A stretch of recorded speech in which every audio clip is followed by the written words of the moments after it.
Alahady ray novembre 2024. Faly miarabantsika rehetra mpianakavin'ny finoana nahatratra ity alahady fa 1 manaraka ny trinité ity izay mpanjinantsika ny lohahevitra vaovao hoe Miandrandra famonjena ny mino. Eto mpanomboana ry havana dia manasa antsika mbola azontsika atao tsara ny manaja ilay elanelana arak'izay azo atao. Dia iangaviana indrindra isika mba ezahantsika ho tazomina izay. Ajaintsika ny elanelana dia apetrakitsika ny masika. Dia misaotra indrindra. Misaotra ny tompo isika ry havana fa afaka hanatanteraka ny fandraisana ny fanasan'ny tompo indray amin'ity anio ity.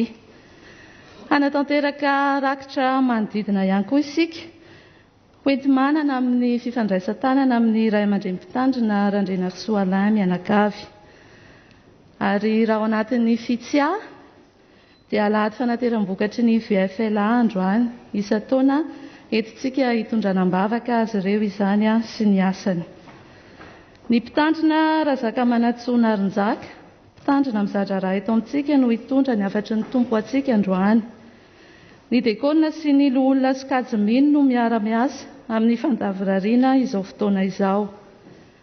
Andriamatoa Ravelsaon'Andrianina kosa no mitendry ny zava-maneno.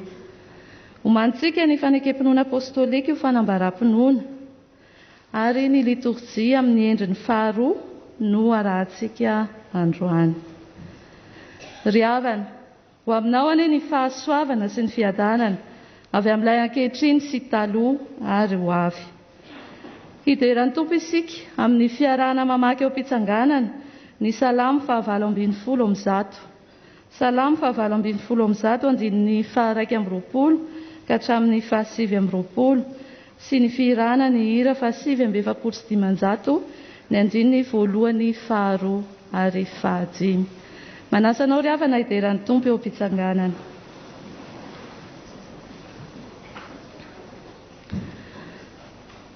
Hideranao aho fa efa namaly ahy ianao ka efa famonjena ahy.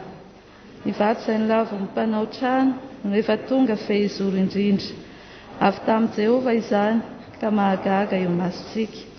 Ity no andro nataon'i Jehovah, hifaly sy ho ravoravo amin'izao isika. Mifona aminao Jehovah, vonjeo hoe, mifona aminao Jehovah, ambiny. Hotahinana izay avy amin'ny anaran'i Jehovah. Avy ao an-tranon'i Jehovah no hitsofanay rano anareo. Andriamanitra Jehovah ka nampahazava antsika. Roa izy kofeny fa naty mpiravoravoana na dia ireo mitandroky ny alitara azy. Andriamanitra ianao ka hideranao ao. Eny, Andriamanitra ka hanandratra anao ao. Miderahany Jehovah fa tsara izy. Eny mandrakizay ny famindrampony. Amen. Yeah.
hivavaka isika.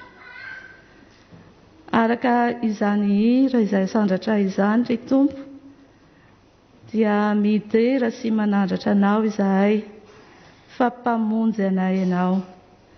Midera anao izahay fa olona tra-pamonjena izahay ankehitriny, ka afaka manatona anao aty an-tranonao, afaka miombona amin'izao fotoana izao, afaka midera anao amin'ny fonay rehetra. Dia sokafy ny molotray mba hanambara ny fiderananao ny vavanay. Midera anao izahay fa Andriamanitra tsara ianao, ary Andriamanitra tianay ka mbola mamindra fo aminay. Misaotra anao izahay fa notantaninao na dia tao aza ny ady rehetra izay natrehanay. Misaotra anao izahay fa ny tananao mahery no mitondra anay, ka tsy namelanay petraka tany an-trano fa mitarika anay hiaona aminao amin'ity fotoana ity. Misaotra anao izahay ny amin'ny fandaminanao ny fiainanay rehetra, satria ny fahasoavanao no mbola mahatoy izao anay. Misaotra anao izahay fa tena tianao izahay, ary mbola manakambara aminay ianao amin'ity fotoana ity. Dia izay rehetra manakana anao tsy hiasa, izay rehetra manakana tsy handrenesanay ny feonao, dia entinay eo ampotry azo fijalian'i Jesosy Kristy izany, mba ho ravana sy ho esorina, fa te hiaona aminao izahay amin'ity fotoana ity. Mangetahetanao izahay, te ahitanao izahay Tompo, dia miasa araka ny fombanao, ary mitenena fa miaino anao izahay. Dia hatreo feno izao fotoana atao izao voninahitry ny anaranao, ary ny fanahinao anie no hameno anay sy hitarika anay, ahafahanay midera anao sy manompo anao amin'ny fifaliana. Dia amin'ny anaran'i Jesosy Kristy ilay Tompo sy mpamonjy anay. Amen.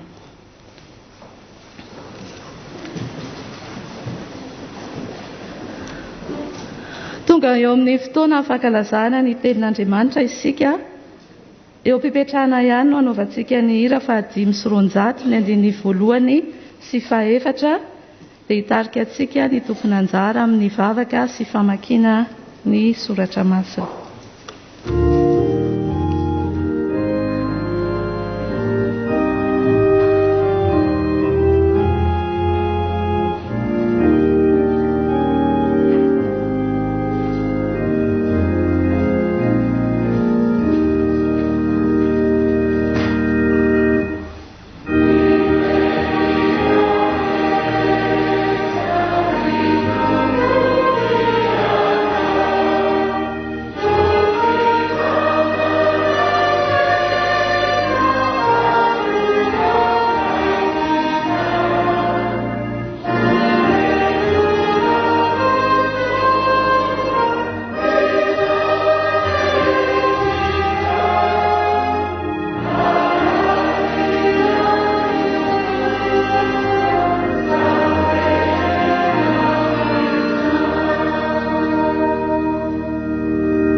Mialohan'ny amakinan'ny sihainona ny tenin'ny soratra masina ary andraisantsika ny afatry ny Tompo, mbola hiary vavaka isika.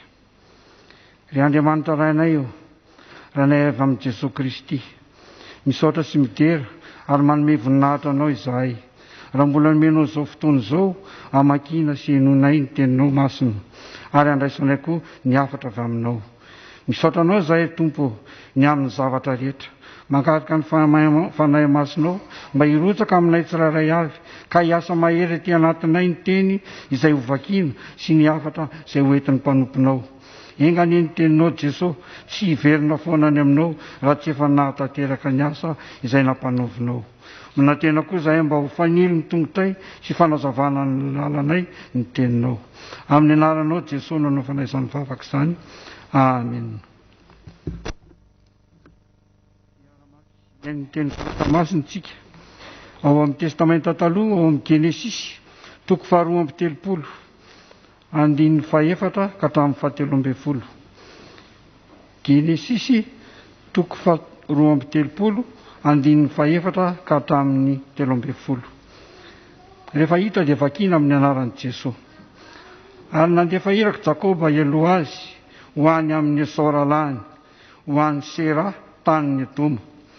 Ary nanome teny azy izy ka nanao hoe izao no lazainareo amin'ny Esau tompoko. Izao no tenin'ny Jakoba mpanomponao. Efa nivahiny tany amin'ny Labana aho ka nitoetra tany mandaka ankehitriny. Ary manana omby sy boriky sy ondry amanosy ary andevolahy aho. Dia efa mba naniraka nambara aminao tompoko lahy ihany aho mba hahitako fity eo masinao. Dia niverina tany amin'ny Jakoba niraka ka nanao hoe tafahoana tamin'ny Esau rahalahinao izahay, ary izy koa dia havitsenanao mitondra olona 400 lahy. Dia natahotra indrindra Jakoba ka poritra dia poritra. Dia nozarainy roa toko ny olona izay momba azy mba amin'ny ondry amanosy sy ny omby ary ny rameva. Fa hoy izy, raha tafahoana amin'ny antokony anankiray Esau ka mamely azy, dia andositra kosa ny antokony anankiray.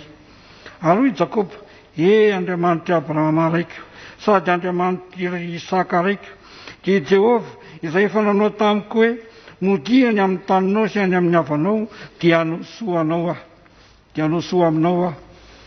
Tsy miendrika ho nahazo ny kely akory azy zao tamin'ny famindram-po rehetra sy ny fahamarinana rehetra izay nataonao tamiko mpanomponao, fa tsy nitondra na inona afa-tsy nitehiko ihany aho fonon'hita ity Jordana ity. Nefa ankehitriny efa tonga tobo roa aho. Vonjeo aho amin'ny tanan'ny rahalahiko dia amin'ny tanan'ny Esau, fa matahotra azy aho, fandrao avy mamely ahy mba amin'ny vadiko amanjanako izy.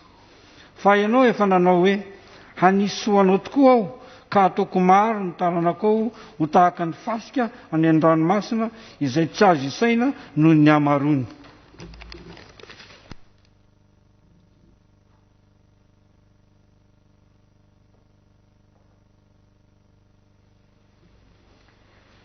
Filazantsara araka ny Matsio toko 7 andininy 17 ka hatramin'ny 1:30. Matsio toko 7 andininy 17 ka hatramin'ny 1:30. Ary noho ny ala teo Jesosy dia nisy jambaroa lahy nanaraka azy sady niantsoantso hoe mamindrafo aminay ry zanaky Davido. Ary rehefa niditra tao an-trano izy dia nanantona azy ireo jamba. Ary hoy Jesosy taminy, mino va ianareo fa mahay manao izany aho? Hoy izy taminy, eny tompoko. Dia nanendry ny masony izy ka nanao hoe tongava aminareo araka ny finoanareo. Dia nahiratra ny masony. Ary Jesosy namepetra azy mafy ka nanao hoe tandremo mba tsy ho fantatr'olona izao. Kanjo noho ny ala teo izy roa lahy dia nampiely ny lazany tamin'izany tany rehetra izany.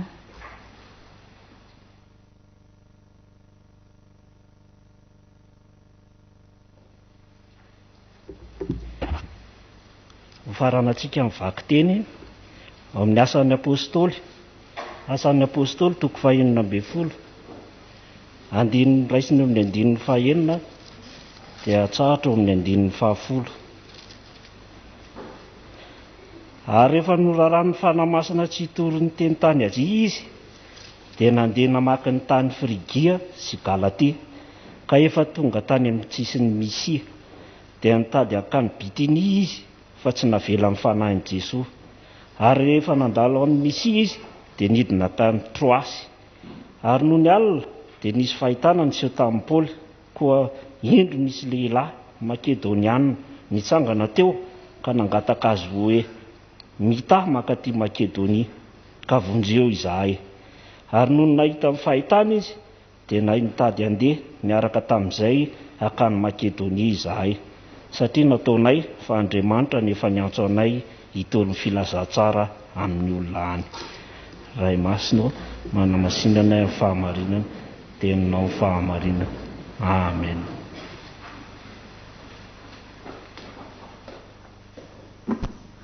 Mialoha ny andrenesantsika ny afatry ny tompo dia mpitsanganana nanaovantsika ny hira fa 450 sy 300 ny andininy 2 sy 3.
Petraka ny fiangonana ry havako malala.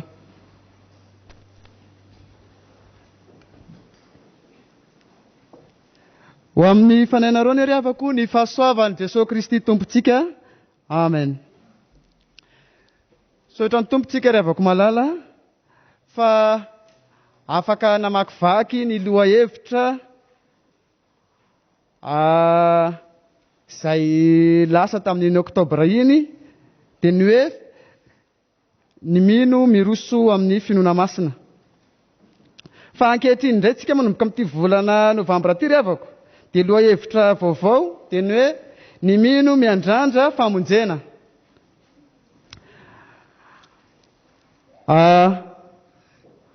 Ny afatr'Andriamanitra ho antsika miteny io ity ry havako malala tsy hiompana amin'ny perikopa izay voalahatra anio sika fa ny tenin'Andriamanitra izay nosafidiny fiangonana ny amin'ny fifandraisan-tanana mpitandrina no hitondrana hafatra ho antsika. Arak'izany dia ny Romanina toko 5:10 ny andininy 7 ry havako no akatsika 4 amin'ity anio ity.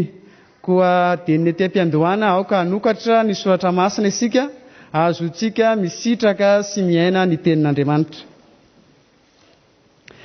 Ny Romanina toko 5:10 ry havako dia miresaka indrindra ny amin'ny fifampitondrana eo amin'ny samy kristianina, manasongadina ny fitiavanamana sy ny fiheverana izay ahafaly azy.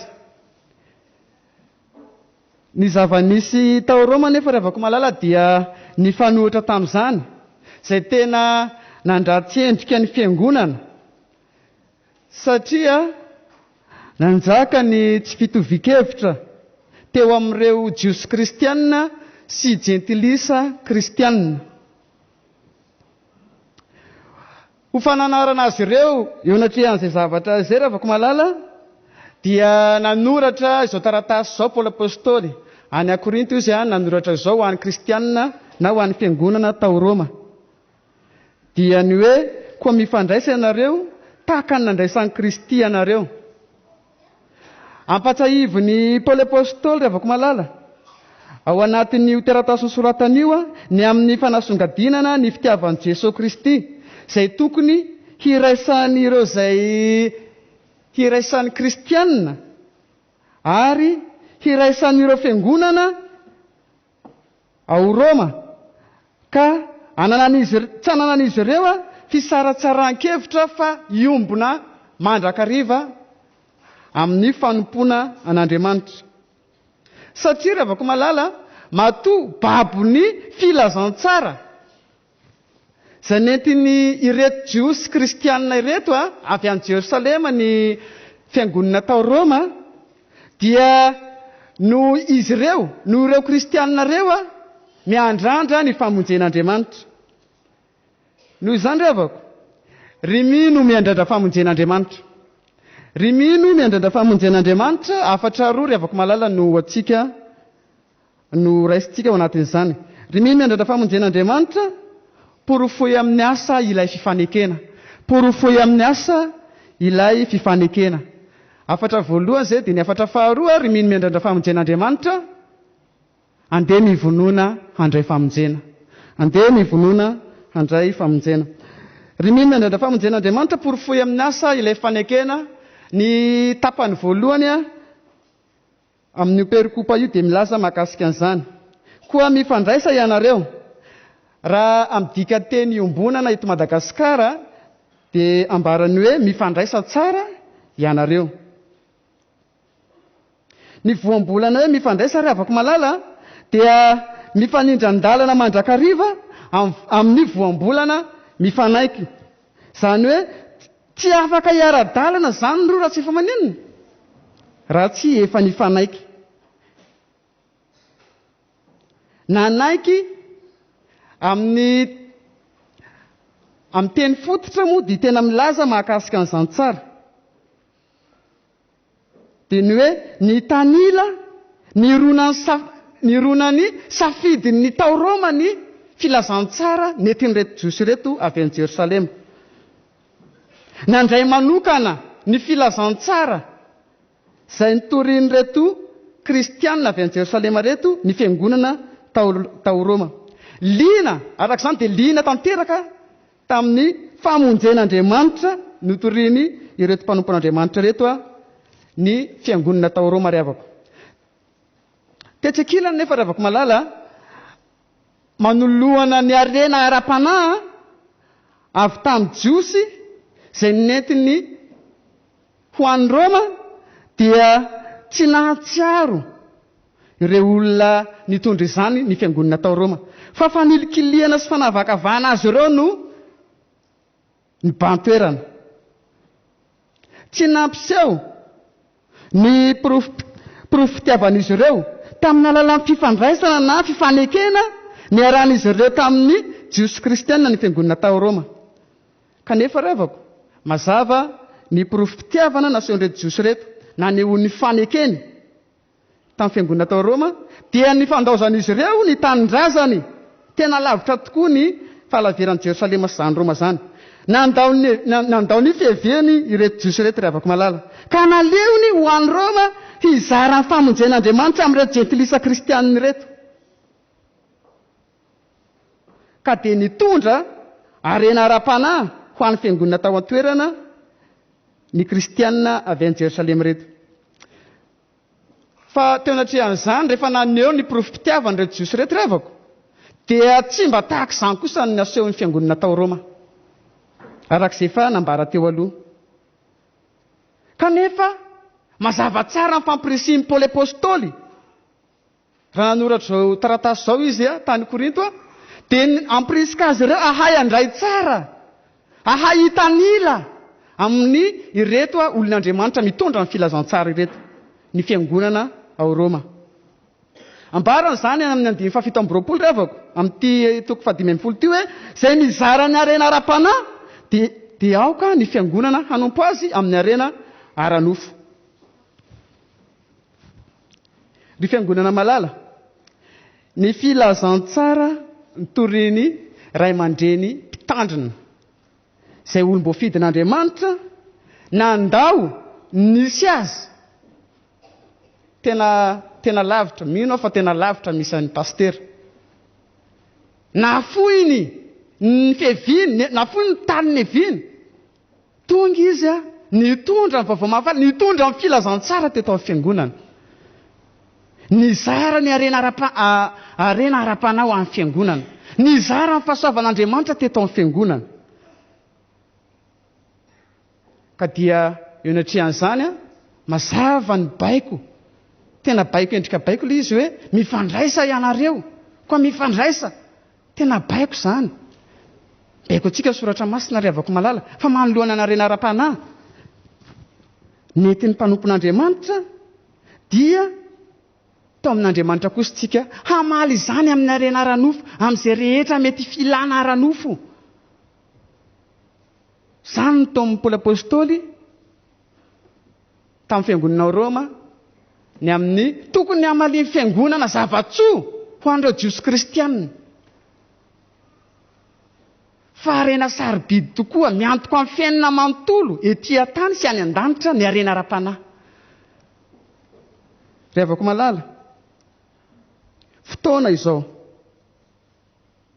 ijoroantsika fiangonana hanehoantsika fa olona feno fikarakaràn'Andriamanitra tsika, feno fitiavan'Andriamanitra tsika ary noavaozon'Andriamanitra olom-baovao tamin'ny alalan'ireo fahasoavan'Andriamanitra nozarany tamin'ny netin'ny mpanompon'Andriamanitra ho atsika.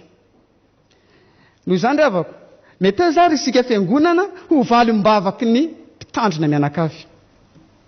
Mety izy isika ho valim-bavaka ho azy ireo satria isika dia voataiza tsara eo amin'ny fanarahana an'Andriamanitra. Tezany sy karakarany mijery izay rehetra mahasoa antsika izy, na marary ary tsika ny amin'ny hopitaly, na misy olana ary, na andro na alina eo foana pastera. Fotoana izao ry havako raha sitrapon'Andriamanitra dia afaka ray volana androany ny fifandraisan-tanana eto amin'ny fiangonana. Araroty ny andro azo anaova-tsoa. Araroty ny fitsinjovantsika sy izay zavatra tokony ataontsika amin'ny mpitandrina. Aoka isika ho vatsitsinjo ho azy ireo. Satria izy noho mamoky atsika ny zava-tsoa ary mamoky atsika ny arena ara-panahy. Ny afatra faharoa ry havako malala, ry mino miandrandra famonjen'Andriamanitra andeha mivonona handray famonjena. Andeha mivonona handray famonjena. Ny tapany farany amin'ity perikopaty dia milaza an'izany hoe tahaka ny nandraisan'i Kristy anareo. Ao amin'ny tapany farany izany. Ny fahaizantsika mifandray sy mifanerasera amin'ny sokajiny olona samy hafa tahaka ny nataon'i Jesosy Kristy ry havako. Dia azo antsika milaza fa mitovy hevitra amin'i Jesosy isika sady manahaka azy. Araka an'izay hitantsika amin'ny Levitikosy toko 7:12 dia ambarany hoe satria masona dia masina koa ianareo. Noho izany dia tanteraka ny mahazanak'Andriamanitra atsika ka rehefa izany dia hoy soratra masina izay rehetra nateraka Andriamanitra no maharesy izao tontolo izao ary fandresena izay ento mandresy izao tontolo izao dia ny finoantsika amin'ny alalan'i Jesosy Kristy.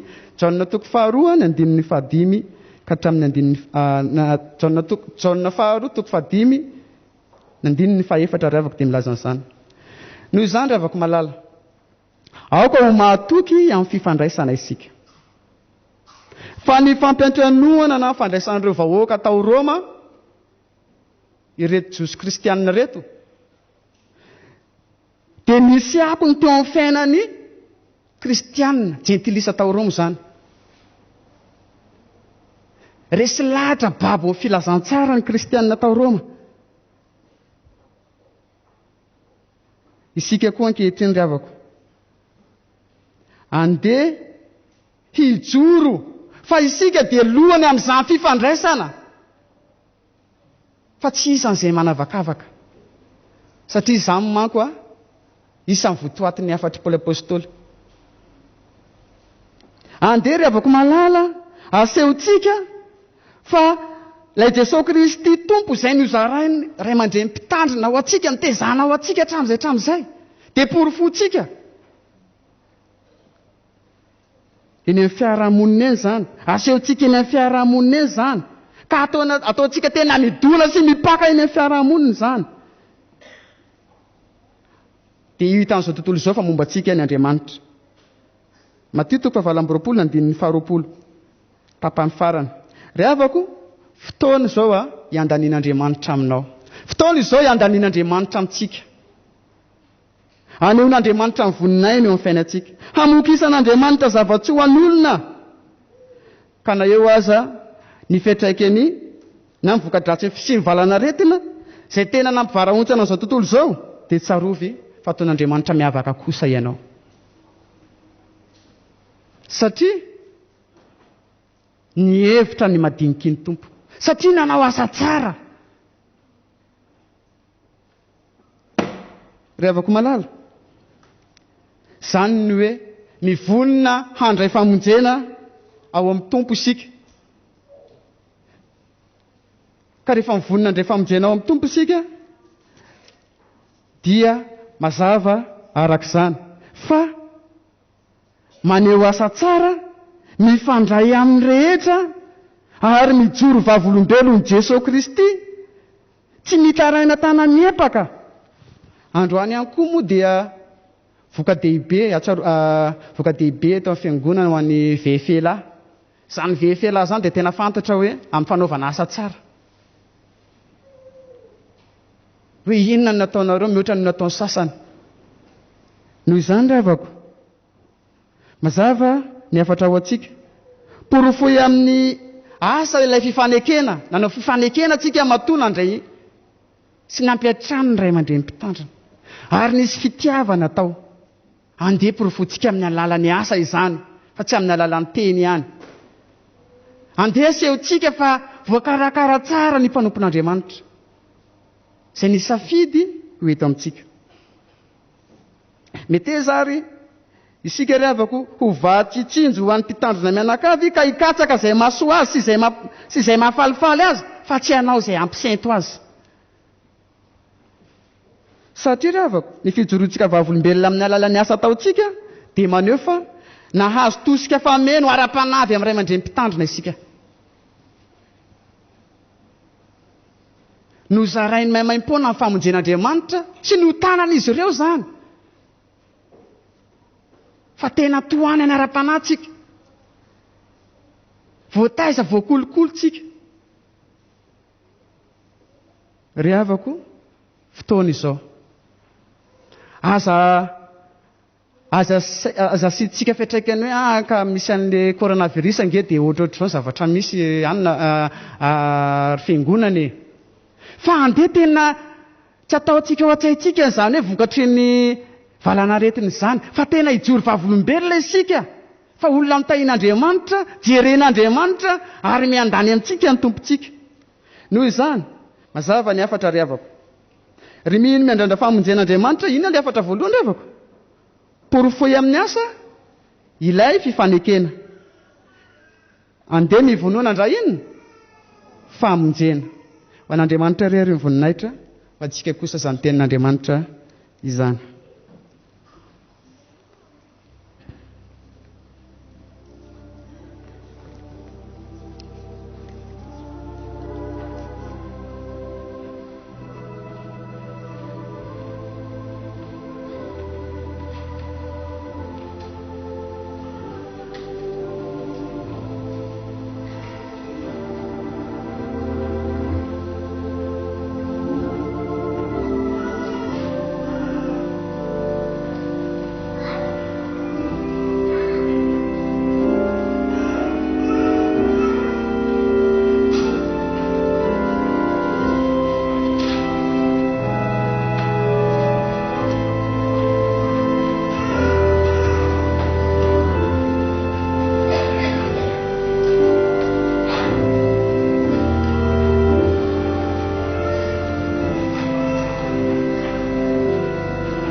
Tsika revako ivavaka. Ry Jehova tomponay, rainay izay eny an-danitra.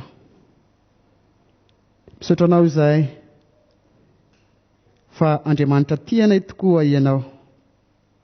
Andriamanitra mamoaka zavatsoa na isan'andro ho an'ny fiangonana ianao.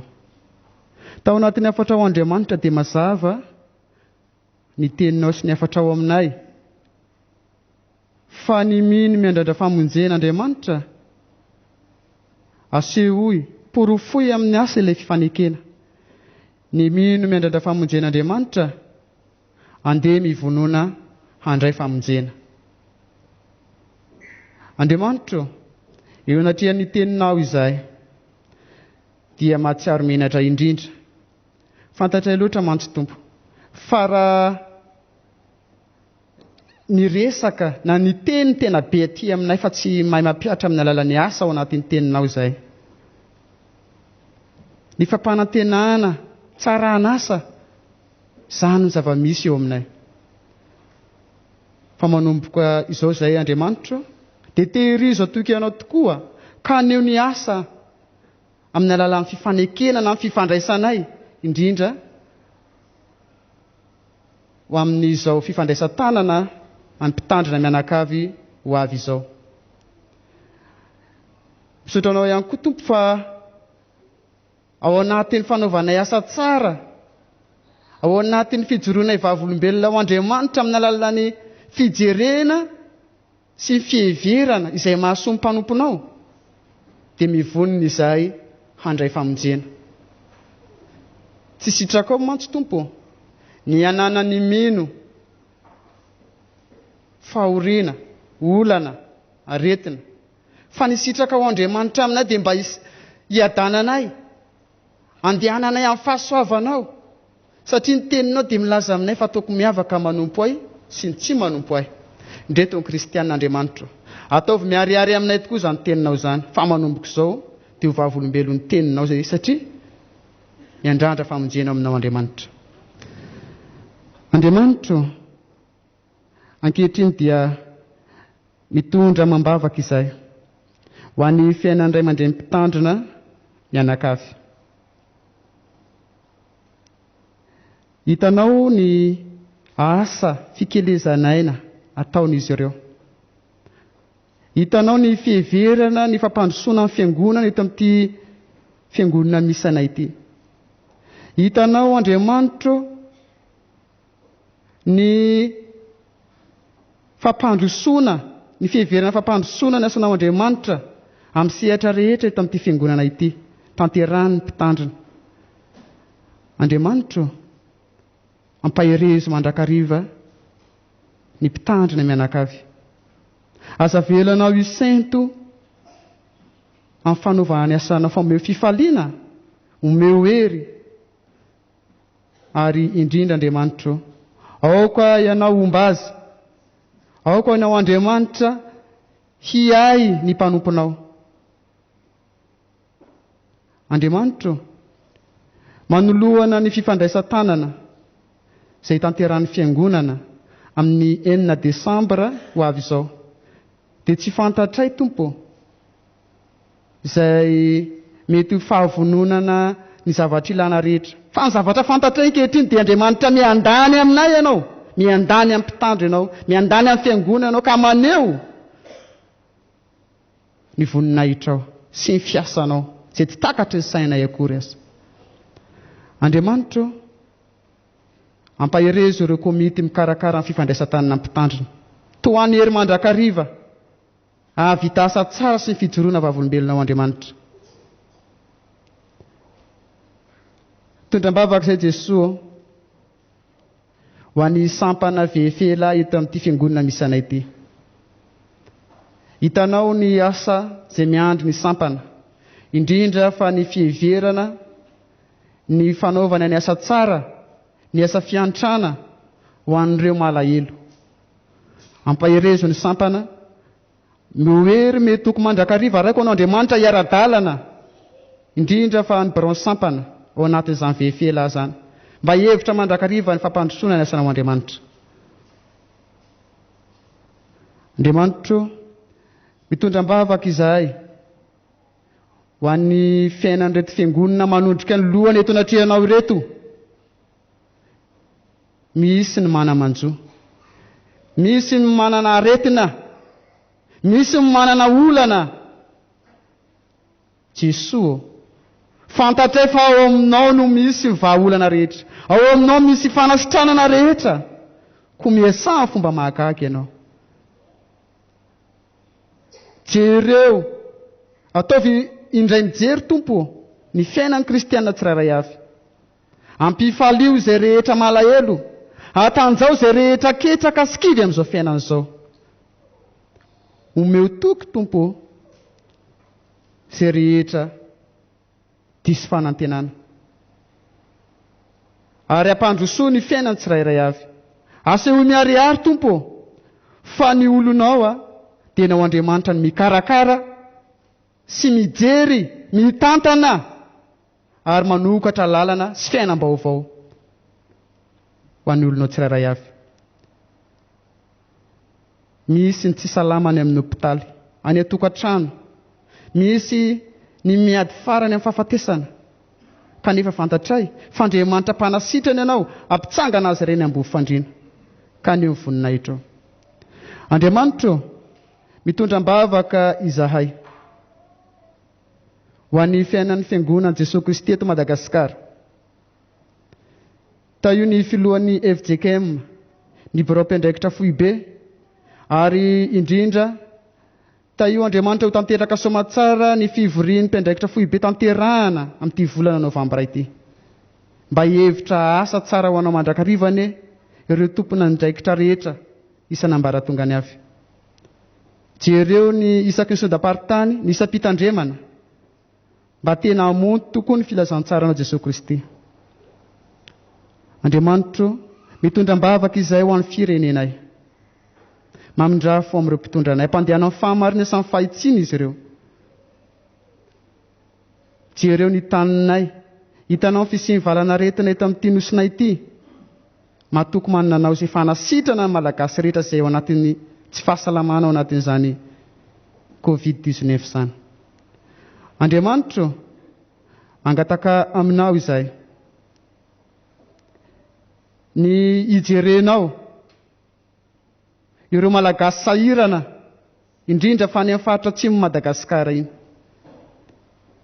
Jereo ireny olonao ireny, ataovy manana ny ampy sahaza azy tsirairay avy izy ireny. Izahay tsirairay avy reto Tompo, manana izay tiana angatahana aminao, ary tiana ihany koa mametraka ny herinandrom-baovao izay omenao anay, ka dia no Tompo ny fisentony fonay, fa Andriamanitra mpiany vavaka ianao.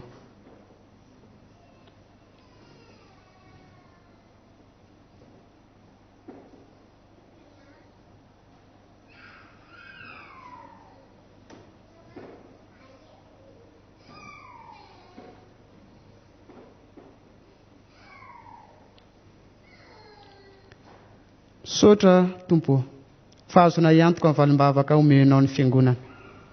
Fa na dia tsy mangataka izay, dia Andriamanitra manome mihoatra noho izay angatanay sy izay eritreretinay ianao.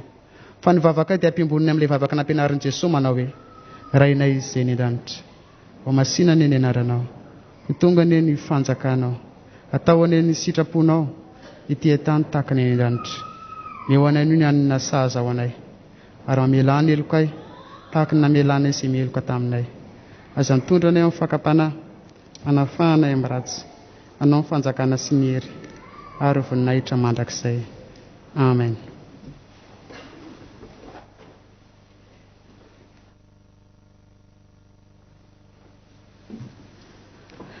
Ny olona nandray ny famonjena, ny olom-boavonjy dia sahy manambara ny finoany. Manasanao ary havana hanatanteraka eo am-pitsanganana ny fanakem-pinoana apostolika.